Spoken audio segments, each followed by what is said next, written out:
ভাই আপনি কেন স্বীকার করলেন যে আপনি আপনার মাকে হত্যা করেছেন? আমি সেইটা কোনো বলেন। স্বীকারোক্তি দিইনি। কোনো স্বীকারোক্তি দেননি।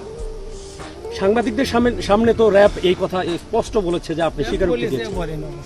আমি স্বীকারোক্তি দিইনি। এখন পরে তারা কেন দিয়েছে বা কি জন্য দিয়েছে এটা আমার আচ্ছা, আপনার ব্যাপারে আরেকটা অভিযোগ যে আপনি এই যে প্রেম করেন এবং জুয়া খেলেন, এই জাতীয় যে অভিযোগ করেছে এই বিষয়ে এই আপনি কি বলবেন? সকলগুলো মিথ্যা, কোনগুলোর সাথে আমি জড়িত না।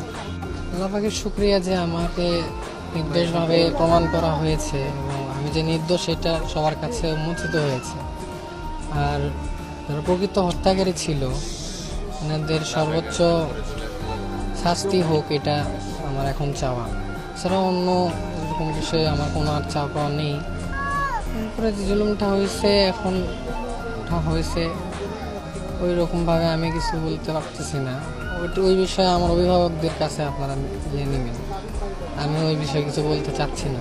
তারপরে কি ঘটেছে এই বিষয়ে ওই রকমভাবে আমার কিছু মনে নেই এবং ওই বিষয়ে তেমন আমি কিছু মনেও করতে চাই না। যা হয়ে গেছে হয়ে গেছে।